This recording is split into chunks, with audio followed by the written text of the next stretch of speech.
नमस्कार दोस्तों, श्रेय शिक्षा न्यूज में आपका हार्दिक स्वागत है। आज हम पहुंच चुके हैं दोस्तों झालरा। जी हाँ दोस्तों, जोगीबाटा आश्रम से आपको लाइव बता रहे हैं रिपोर्ट कि किस तरीके से यहाँ भागवत कथा का आयोजन हो रहा है। आपको पूरी कड़ी बाई कड़ी समझाएंगे, भगवान के दर्शन कराएंगे। इसके साथ यहाँ जोगीबाटा आश्रम में क्या सजावट की गई है, किस प्रकार से आश्रम को सजाया गया है और कितनी सैकड़ों की संख्या में जो भक्त आ रहे हैं भागवत के लिए। इसके अलावा कौन से जो संत है वो भागवत कथा करने आए हैं और भागवत कथा में क्या क्या जो अंश है, किस तरीके से संगीतमय भागवत कथा आयोजित हो रही है, उसकी पूरी जानकारी हमारे चैनल पर देंगे। आइए जानते हैं पूरी रिपोर्ट। तो दोस्तों यहाँ पर इनसे मिलते हैं। जी महाराज जी, ये आप पे क्या कार्यक्रम होने जा रहा है इस आज हमारे जोगी भाटा आश्रम झालरा में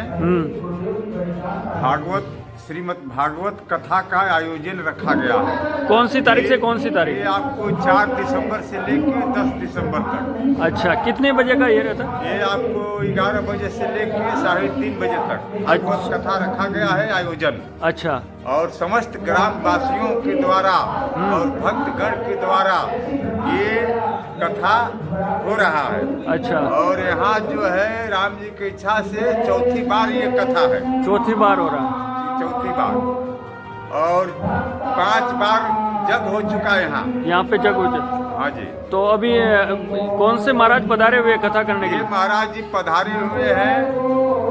आपको श्री 108 श्री नंद किशोर दास जी संगीत की महादेव जोगिनिया माता के पास है।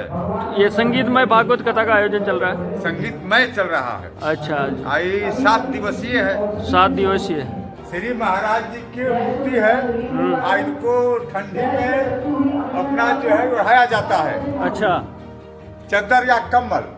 ये पूरी सर्दी रहता है? पूरी सर्दी महाराज जी के ठंडी से बचाव के लिए जैसे हम लोग ओढ़ते हैं, उसी तरह महाराज जी को। अच्छा। आत्मा तो अमर है। हाँ। तो महाराज जी के कम्बल ठंडी के मौसम में ये फिर हर रोज एक ही रहता है या बदल दिया जाता है? बदला जाता है। बदला में। अच्छा। दूसरा बर्त बदल जैसे हम लोग पहनते हैं, अगर कभी मैल हो जाते हैं तो धोते हैं सरफ या सोडा में। हाँ। उसी प्रकार से महाराज जी का। फिर इधर आइए, अब ये ठाकुर जी का जो है वस्त्र बदला जाता है। खंड जल रहा है। अच्छा, दूना अखंड। ये खंड जो है तो दोस्तों आपको ये अखंड दूना है जो लगातार चल रहा है वर्षों से। और ये अखंड ज्योत भी जलता है। अखंड ज्योत भी आपको इसमें से देखिए, आपको दर्शन कराएंगे। ये देखिए अखंड ज्योत भी दर्शन हो रहे हैं यहाँ पे। और ये अच्छा, यहाँ ठाकुर जी के दर्शन देखिए। बिल्कुल जी को भी शाम को चंदन उठाया जाता है। अच्छा। शयन कराया जाता है। हम लोग शयन बोलते हैं। अच्छा, शयन करा दे। हाँ, भोग लगाने के बाद में दूध पिलाने के, दूध का भोग। अच्छा। अन्न का भोग, फलाहार का भोग। अच्छा। लगाने के बाद में फिर जो है जब हम ठाकुर जी के शयन कराने लगते हैं तो चद्दर उड़ाए आपको कम्बल। तो ये कहाँ, ये सब साफ सफाई वगैरह पूजा आप ही करते हैं? हाँ, आप ही करते। हम हैं, पुजारी जी भी हैं। अच्छा, पुजारी जी भी है। हम नहीं रहेंगे तो पुजारी जी हैं। आप कितने बजे जग जाते हैं फिर? ये हम 3 बजे। 3 बजे? हाँ जी। अच्छा। 3 बजे से लेके 6:30-7 बजे तक हम लोग अपने नियम से निर्मित होते हैं। उसके बाद 4 घंटा लग जाता है। अच्छा, पूजा पाठ, ठाकुर जी के सेवा, पूजा पाठ, पूजा में सब ये। तो दोस्तों आप देख रहे हैं कितने अच्छे आज श्रृंगार किया गया। और इस जोगीबाटा आश्रम में जो आप देख रहे हैं भागवत कथा का कार्यक्रम चल रहा है और ठाकुर जी बिल्कुल विराजित ऐसे लग रहे हैं रूबरू। और उसके बाद हम आपको बता दें किस तरीके से यहाँ जो रखा हुआ और भोलेनाथ के दर्शन आपको करा देते हैं। ये देखिए दोस्तों, यहाँ पर जो भोलेनाथ का है तो ये भी है। इसके साथ ही हम आपको हनुमान जी के दर्शन भी कराएंगे। तो दोस्तों आपको बता दें कि ये वही गुफा है जहाँ पर जो महाराज जी है वो विराजा करते थे। तो उस गुफा के नीचे कितनी अच्छी जो फल फ्रूट और फूलों से सजावट की गई है। और इस तरीके से ये कुंड बनाए गए हैं। इस तरीके से ये जो अलग अलग जो चावल वगैरह जिस तरीके से जो भागवत कथा से पहले बनाया जाता है, इस चीज़ की पूजा की गई है। और ये गुफा आप देख ही रहे हैं, आप इसको जानते हैं, पहले भी हमारे चैनल पे इसकी जानकारी दी गई। ये जो महाराज जी है वो यहीं विराजते थे। और अब ये महाराज जी के शुभ दर्शन आपको इस चैनल पे हो रहे हैं, तो आप हमारे चैनल को सब्सक्राइब जरूर करें, इस वीडियो को अधिक से अधिक शेयर करें। आइए जानते हैं कुछ पुराने भक्तों के अनुभव। जय श्री राम, जोगी माता की जय हो, बजरंग बली की जय, हनुमान जी महाराज की जय हो, जगदीश महाराज की जय हो, जगदीश महाराज की जय हो, रामेश्वर महाराज की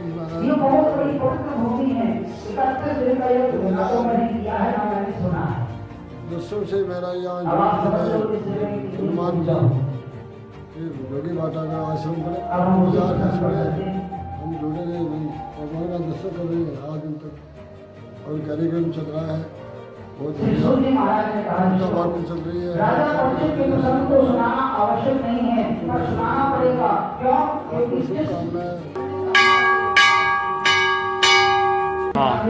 बालाजी का स्थानीय है मेन। अच्छा, मेन बालाजी है। यहाँ जो है अभी कई साल हो गए। अच्छा, बालाजी यहाँ मेन पूजनीय है। अच्छा, मेन बालाजी का मंदिर है जोगी बाटा आश्रम। जो यहाँ मनोकामना भक्तगण लेकर आते हैं वो बालाजी सिद्ध करते हैं, उनका अच्छा, कामना पूर्ण करते हैं। तो दोस्तों देखिए किस तरीके से ये इतना अच्छा श्रृंगार रोज होता है भगवान का, रोज डेली अलग श्रृंगार होता है। जो है आपको बदला जाता है मंगलवार और शनिवार। अच्छा, ऐसे जो भक्त आ गए बीच में हमारे तरफ से महाराज जी चोला चढ़ाइए, तो इनका बालाजी के चोला उनके नाम से चढ़ता है। तो कौन चढ़ाता है चोला? 11,000 से लेकर 51,000 तक, 1.25 लाख तक, 11 रुपए तक, 1100, 500 जैसा जिसका श्रद्धा होता है, श्रद्धा होता है। श्रद्धा मुताबिक बालाजी की चोला भक्तगण जो है चढ़वाते हैं। ये कौन चढ़ाता है चोला, कौन चढ़ाता है? आप बताइए। ये पंडित जी आते हैं। अच्छा, पंडित जी कहाँ से आते हैं? पंडित जी आते हैं भिलवाड़ा से। अच्छा, भिलवाड़ा से आते हैं, वो चोला चढ़ाते हैं। चोला वही चढ़ाते, उनका 2100 रुपए दक्षिणा देना पड़ता है। तो फिर जब शाम को सुबह शाम आरती होती है या सब जगह? सब जगह। आप ही करते हो या पुजारी जी और आप हम ही? करें आप जारी। अच्छा, कौन कोई आरती करते रहते हैं। तो इसी कड़ी में दोस्तों इनसे जानते हैं आपका शुभ नाम? जितेंद्र सिंह जालदा। तो भागवत कथा किस प्रकार से आयोजन हो रही है? बहुत बढ़िया आयोजन चल रहा है। आपका शुभ नाम? प्रकाश। कौन सी क्लास में पढ़ते हो? तुम भी भागवत कथा में आ रहे हो, बहुत अच्छी बात है। आपका शुभ नाम? लक्ष्मण सिंह। तो किस प्रकार से भागवत कथा का आयोजन हो रहा है विस्तार से? जोरदार अच्छा हो रहा है। हाँ, और जनता भी खूब फुल आ रही। अब भोजन प्रसादी में भोजन प्रसाद भंडारा चालू ही है लगातार। ये भागवत कथा कितनी तारीख तक चलेगी? ये 10 तारीख तक। 10 तारीख तक दोस्तों चलने वाली है। और खाना पीना तो भोजन व्यवस्था सुबह से शाम तक चलती है। आपका शुभ नाम? भीम सिंह जी। तो कैसा लग रहा है आपको भागवत कथा में? बहुत बढ़िया लग रहा है। बाहर से जो भक्त लोग कितने पधार रहे हैं? सैकड़ों की संख्या में आ रहे हैं। आपका शुभ नाम? रुद्र प्रताप सिंह जी। तो इस भागवत कथा में आज आप किस प्रकार की सेवा को संभाल रहे हो? हर प्रकार की सेवा संभाल रहे हैं, भोजन से लेकर सभी चीज का, नाश्ता वगैरह, चाय वगैरह सभी चीज सबका आप देख रहे हो ना। और आपका नाम? कन्यालाल गुज्जर। क्या देख रहे हो इस व्यवस्था में यहाँ पे? खाना पीना की व्यवस्था देख रहे हो। आपका शुभ नाम? शक्ति सिंह चुंडावर। तो शक्ति सिंह जी, इस आश्रम पे ये कितनी बार, कौन सी बार ये भागवत कथा आयोजन हो रही है? लगभग वैसे ये दूसरी बार ही हो रही है। अच्छा, दूसरी बार भागवत पहली कथा? बार हुई थी 7-8 साल पहले। अच्छा, इस तरीके से। और इसका भागवत कथा कब तक चलने वाली है? ये 7 दिवस का है। और आसपास के कौन कौन से गाँव से लोग आने वाले हैं? ये आ रहे पास हैं के भूपरा, ज्ञानगढ़, यहाँ से लोग आ रहे हैं। सूलिया यहाँ से आएंगे। और लास्ट में जो आरती कार्यक्रम वगैरह होता है इसमें भागवत कथा में? ये पूरी जनता जो माता बहनें होती है वो सभी आरती करते हैं। आपका शुभ नाम? जालरा से।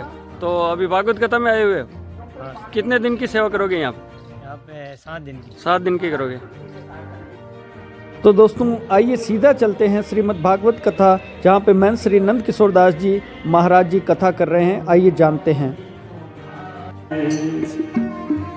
तो आप इस मधुर वाणी में सुन रहे हैं ये भजन जो गाया जा रहा है। तो बिन पुण्य पुंज मिले नहीं संता। जालरा ग्रामवासियों के लिए बहुत बड़े सौभाग्य की बात है कि भागवत कथा का आयोजन हो रहा है और अधिक से अधिक लोगों को जाना चाहिए। जो लोग आज जालरा से इस न्यूज़ को देख रहे हैं, कल से उनको ज़रूर जाना चाहिए, क्योंकि कलयुग में और भागवत कथा का आयोजन बहुत पुण्यशाली लोग होते हैं जो ही इस भागवत कथा में पहुंच पाते हैं। तो आइए सुनते हैं।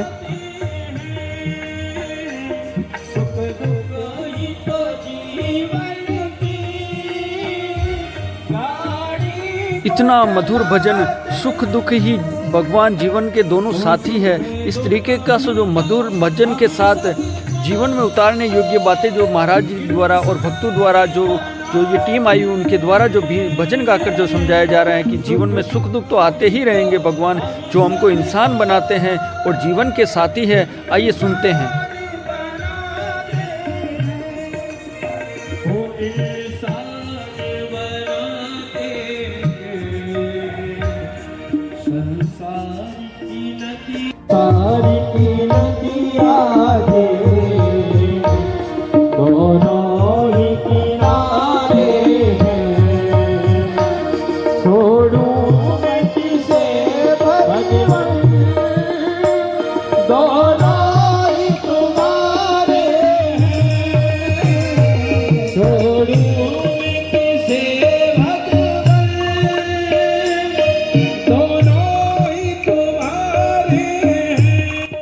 आइए अब सुनते हैं सत्संग। भक्त वत्सल भगवान की महाराज श्री ने सत्संग में बताया, भागवत सत्संग में बताया कि जीवन में दुख जरूर आना चाहिए, क्योंकि दुख आएगा तो भगवान का सुमिरन है वो नहीं छूटना चाहिए। जब हनुमान जी महाराज लंका में गए और लंका से वापस आए तो राम जी ने हनुमान जी को गले लगाया, हनुमान मेरी जानकी जीवित नहीं होगी। हनुमान जी ने कहा बिल्कुल प्रभु, माता जी के प्राण तो निकलना चाहते हैं पर निकल नहीं पाते हैं। क्यों? क्योंकि जब माता जी के प्राण निकलते हैं आपका नाम रूपी पहरेदार माता जी के दरवाजों को बंद कर देता है, निकले कहां से? बड़ी परेशान है, पर परेशानी क्या है?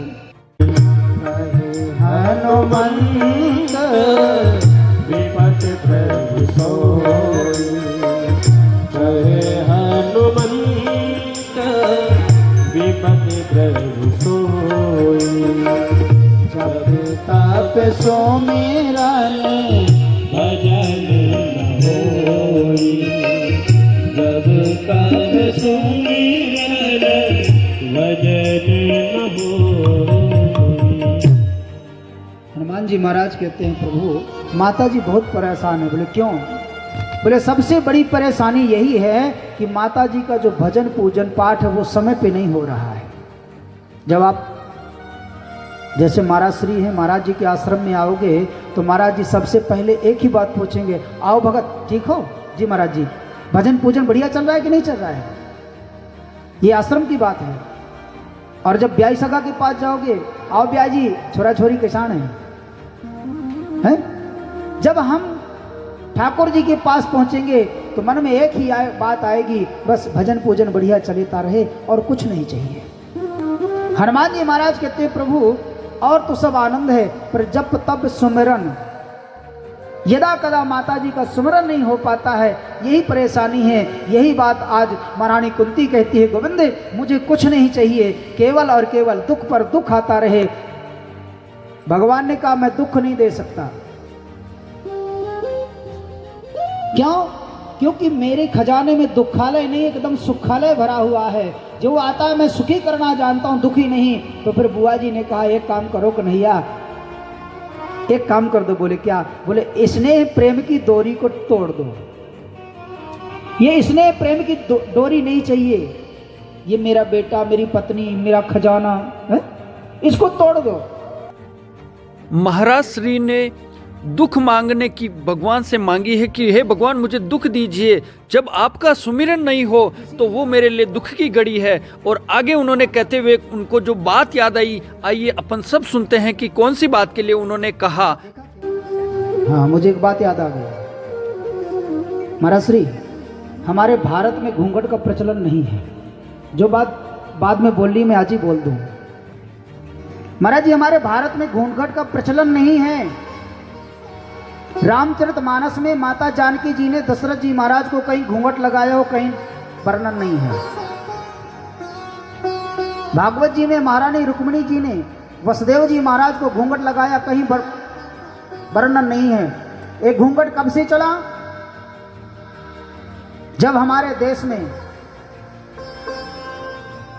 आतताइयों ने राज किया, दुष्टों ने राज किया, हमारी माताओं पर, बहनों पर, बेटियों पर बुरी नजर डालने लगे, तो हमारी माताएं अपनी इज्जत बचाने के लिए घूंघट करने लगी। हमारे सनातन संविधान में घूंघट का मतलब क्या है? आपके माथे पर पल्लू पड़ा हो, सबसे बड़ा घूंघट है। और गृहस्थ को क्या करना चाहिए? गृहस्थ को कभी आलसी नहीं होना चाहिए, अधिक से अधिक श्रम करना चाहिए, अधिक से अधिक धन कमाना चाहिए। और उस धन से करना क्या है कि तन पवित्र सेवा किए, धन पवित्र कर दान, और मन पवित्र हरि भजन सो, होते त्रिविधि कल्याण। तन पवित्र सेवा किए, हमारा शरीर कितना भी सुंदर हो, लेकिन जब तक हम गुरु गोविंद के चरणों की सेवा नहीं करेंगे, शरीर की सुंदरता नहीं आएगी। तन पवित्र सेवा किए, धन पवित्र कर दान। यदि आपके पास में धन है, धन के माध्यम से जहाँ स्कूल नहीं है, आप शिक्षा की व्यवस्था करो। लोग भूखे मर रहे हैं, धन के माध्यम से सहयोग करो। कहीं गौशाला निर्माण है, सहयोग करो। कहीं मंदिर। तो महाराज श्री ने भागवत कथा में समझाया कि अपने धन का सदुपयोग कैसे करना है, जहाँ जरूरतमंद है वहाँ धन को लगाना है। और इस भागवत कथा में गांव के जो गणमान्य लोग हैं, जो भक्त लोग हैं, वो सब पधारे और उन्होंने इस भागवत कथा का आयोजन का बहुत बहुत साधुवाद दिया। इसके अलावा जो लोग गणमान्य लोग पधारे थे, उन्होंने अपने जीवन में धन का सदुपयोग करने का जो संकल्प लिया। देखो इस बेटी, तेरा नाम क्या बाबू? कुन्नू। स्कूल जाती तो, और अभी भगवान कृष्ण का रूप बन के बैठी है ना। तेरे को किसने बनाया ये? के अंदर पंडित जी ने बनाया। पंडित जी ने बनाया? अच्छा। तो दोस्तों, जोगी भाटा आश्रम की पल पल की अपडेट के लिए चैनल को सब्सक्राइब करें। इस बेटी का वीडियो देखने के लिए चैनल को सब्सक्राइब करें। तो अंत में आपको एक बार फिर से याद दिला दें, 4 दिसंबर से 10 दिसंबर तक जोगी भाटा आश्रम पर श्रीमद् भागवत कथा का आयोजन किया जा रहा है। और महाराज पर ये जो संत लोग पधारे हैं, ये फूल वर्षा कर रहे हैं। आपसे अनुरोध है कि चैनल को सब्सक्राइब जरूर करें। जय हिंद।